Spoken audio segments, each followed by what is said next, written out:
அஸ்ஸலாமு அலைக்கும் வரஹ்மத்துல்லாஹி வபரகாத்துஹு.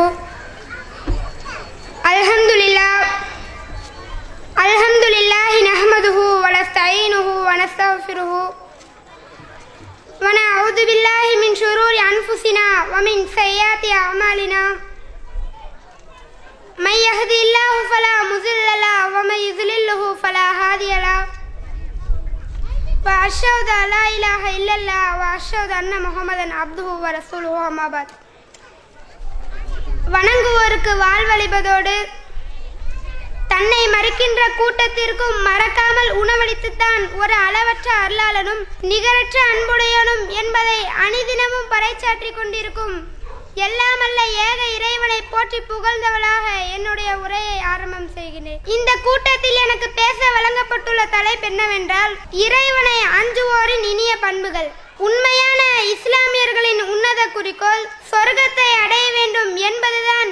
இந்த லட்சியத்திற்காகவே தொழுகின்றனர், நோன்பு நோக்கின்றனர், தர்மம் அளிக்கின்றனர்.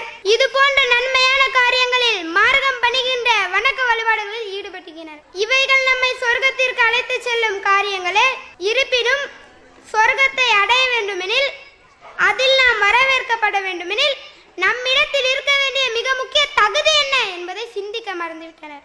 இறையச்சம்தான் இறைவன் நிர்ணயித்திருக்கின்ற மிக முக்கிய தகுதி. நாம் இறைவனை உண்மையான முறையில் அஞ்சுபவர்களாக இருந்தால் மட்டுமே சொர்க்கத்திற்குள் நுழைய முடியும். அல் குர்ஆன் 3 அத்தியாயத்துல 134 வசனத்துல அல்லாஹ் சொல்லி காமிக்கிறான், வசாரியு இலா மஃபிரத்தின் மிர் ரப்பிக்கும், உங்கள் இறைவனிடத்திலிருந்து கிடைக்கும் மன்னிப்பிற்கும், வ ஜன்னத்தின் அர்லுஹா ஸமாவாத்து வல் அர்ல், வானங்கள் மற்றும் பூமியின் பரப்பளவு கொண்ட சொர்க்கத்திற்கும் விரையுங்கள். உய்தத்லில் முத்தகீன், இறைவனை அஞ்சுவோருக்காகவே தயாரிக்கப்பட்டுள்ளது. இறைவனை அஞ்சுவோருக்கு தான் சொர்க்கம் படைக்கப்பட்டுள்ளது என்பதாக இந்த வசனத்தில் இறைவன் கூறுகின்றான். சொர்க்கத்தில் புக வேண்டும் என்று விரும்புபவர்கள் இறைவன் விரும்பும் அந்த தகுதியை வளர்த்து கொள்ளாமல் அது சாத்தியமில்லை. இறைவனை அஞ்சுவோர்களே சொர்க்கத்தில் நுழைவார்கள் என்பதை கூறிவிட்டு இறைவன் அவர்களுக்கு சில இலக்கணங்களையும் குறிப்பிடுகிறான். சில பண்புகளை குறிப்பிட்டு இது ஒவ்வொரு இறையச்சவாதத்திலும் இருந்தாக வேண்டும், அவர்களே உண்மையில் இறைவனை அஞ்சுவோர்கள் என்பதாக இந்த வசனத்தில் இறைவன் தெரிவிக்கின்றான். நாம் உண்மையான முறையில் இறைவனை அஞ்சுவோர்கள் இறைவன் கூறும் அந்த இலக்கணங்களுக்கு சொந்தக்காரர்களாக மாற வேண்டும். அந்த பண்புகள் அனைத்தும் ஒரு சேர பெற்றுக்கொண்டாலே தவிர இறைவனது பாதையில் அஞ்சும் விசுவாசிகளாக முடியும் என்பதை புரிந்து அவைகளை வளர்த்து கொள்ள முயற்சி மேற்கொள்ள வேண்டும். அவர்கள் செழிப்பிலும் வறுமையிலும் நல்வழி செலவிடுவார்கள், கோபத்தை மென்று விழுங்குவார்கள், மக்களை மன்னிப்பார்கள், நன்மை செய்வோரை அல்லாஹ் நேசிக்கின்றான். அவர்கள் வெட்கக்கேடானதை செய்தாலோ தமக்கு தாமே தீங்கு இழைத்துக் கொண்டாலோ அல்லாஹ்வை நினைத்து தமது பாவங்களை மன்னிப்பு தேடுவார்கள். அல்லாஹ்வை தவிர பாவங்களை மன்னிப்பவன் யார்? தாங்கள் செய்ததில் தெரிந்து கொண்டே அவர்கள் நிலைத்திருக்க மாட்டார்கள். அதாவது அவர்கள் இன்பத்தில் மூழ்கியிருந்தாலும் படைத்த இறைவனை மறக்காமல் இன்பத்தை தந்தவன் இறைவனை என்று இறைவனில் செலவிடுவார்கள். அதேபோல் துன்பத்தில் துவண்டிருந்தாலும் இதை அளித்தவன் இறைவனை என்று நம்மை சோதிப்பதற்காக துன்பத்தை அளித்திருக்கின்றான். இதனால் என் இறைவனது பாதையில் தர்மம் செய்வதை நிறுத்த மாட்டேன் என்பதில் உறுதியாயிருப்பார்கள் என்பதாக இந்த வசனத்தில் இறைவன் கூறுகின்றான். ஆனால் செல்வ செழிப்புடன் இருக்கும் போது தர்மம் அளிக்கும் பல இஸ்லாமியர்கள் தங்களுக்கு துன்பம் ஏற்பட்டுவிட்டால் தர்மம் செய்வதை நிறுத்திவிடுகிறார்கள். எங்களுக்கு ஏன் இறைவன் வறுமை தர வேண்டும் என்று இறைவன் மீதே கோபித்துக் கொள்ளும் அதிக பிரசங்கித்தனத்தை மேற்கொள்கின்றனர்.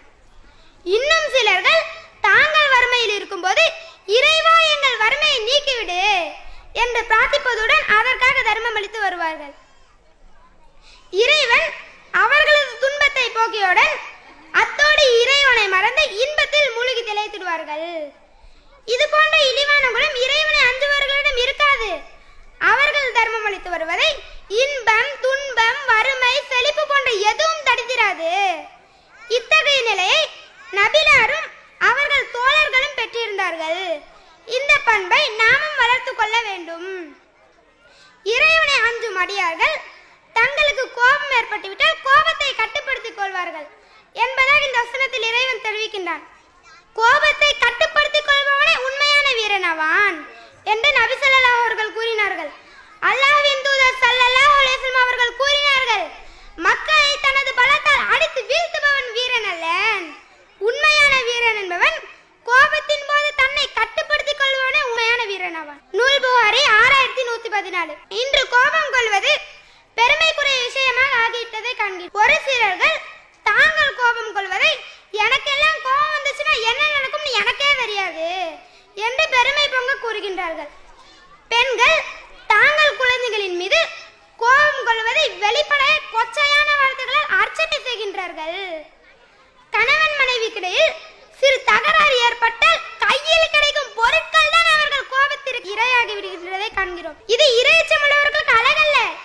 புரிந்து கோபத்தை கட்டுப்படுத்திக் கொள்பவர்களாக இருந்திட வேண்டும்.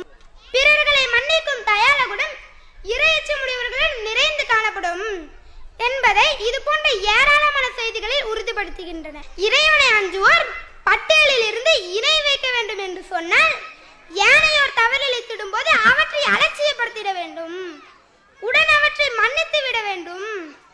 நபிகளார் தன்னை கொலை செய்ய முனைந்தவர்களை கூட மன்னிக்கும் மாண்புடையவர்களாக இருந்துள்ளார்கள். தாத்துரிகாவு என்னும் நஜ்து போருக்கு அல்லாஹ்வின் தூதர் அவர்களுடன் நாங்கள் சென்றோம்.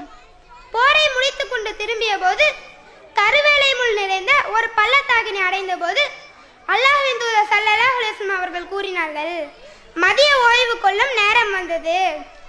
அவர்கள் ஒரு மரத்திற்கீழே தமது வாளை தொங்கவிட்டார்கள். ஆங்காங்கே இருந்த மரங்களின் கீழே மக்கள் பிரிந்து நிழல் பெற்று ஓய்வெடுத்தார்கள். அப்போது ஒரு கிராமவாசி அல்லாஹ்வின் தூதர் ஸல்லல்லாஹு அலைஹி வஸல்லம் அவர்களோட வாளை எடுத்துக்கொண்டு, என்னிடம் இருந்து உன்னை காப்பது யார் என்று கேட்டபோது அல்லாஹ்வின் தூதர் ஸல்லல்லாஹு அலைஹி வஸல்லம் அவர்கள் கூறினார்கள், அல்லாஹ் என்று பதிலளித்தேன். அப்போது அந்த மனிதர் அமர்ந்து கொண்டார். அல்லாஹ்வின் தூதர் ஸல்லல்லாஹு அலைஹி வஸல்லம் அவர்கள் தண்டிக்காமல் மன்னித்து விட்டார். நபிகளாரிடம் பிறரை மன்னிக்கும் தயால குணம் என்பதை இது போன்ற ஏராளமான செய்திகள் எங்கே கொஞ்சம் கற்பனை செய்து பாருங்கள். தன்னை கொலை செய்ய முனைந்தவர்களை கூட மன்னிக்கும் மாண்புடையவர்களாக இருந்துள்ளார்கள் எனும்போது நம்முடைய மேனி சிலிர்த்து விடுகின்றது. அவர்களின் சமுதாயமாகிய நாம் அற்ப விஷயத்திற்காக பரம்பரை பகை வளர்த்துக் கொள்பவர்களாக இருக்கின்றோம். சக நண்பர்களுக்கு மத்தியிலும் குடும்ப உறவினர்களுக்கு மத்தியிலும் பழிவாங்கும் உணர்ச்சியை மேலோங்கி நிர்பத்தை காண்கின்றோம். பழிவாங்கும் உணர்வு நம்முடைய உள்ளத்தில் தலைத்திருக்கும் எனில் இறைவனை அஞ்சுவோர் பட்டியலில் இருந்து தொலைவில் சென்று கொண்டிருக்கிறோம் என்பதை உணர மறந்து விடக்கூடாது. வல்லதீன இதா ஃபஅலு ஃபாயிஸத்தன அவ்வலம அன்ஃபுஸிஹிம், அவர்கள் வெட்கக்கேடானதை செய்தாலோ தமக்கு தாமே தீங்கிழைத்துக் கொண்டாலோ தஹருல்லாஹ பஸ்தஃபிரு லுதுனூபிஹிம், அல்லாஹ்வை நினைத்து தமது பாவங்களை மன்னிப்பு தேடுவார்கள். வமையஃபிரு ஸுனூப இல்லல்லாஹ், அல்லாஹ்வை தவிர பாவங்களை மன்னிப்பவன் யார்? வலம் யுஸிரு அலா மா ஃபஅலு ஃபஹும் யஅலமூன், தாங்கள் செய்ததில் தெரிந்து கொண்டே அவர்கள் நிலைத்திருக்க மாட்டார்கள்.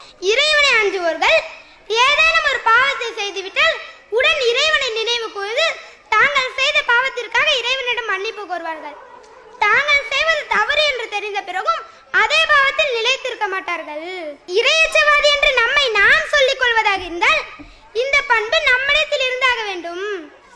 இன்று எத்தனையோ தீமைகளை செய்து கொண்டிருக்கிறோம். அவைகள் தீமைகள் என்று தெரிந்த பிறகும் அதிலேயே பழக்கப்பட்டவர்களாக இருக்கின்றோம்.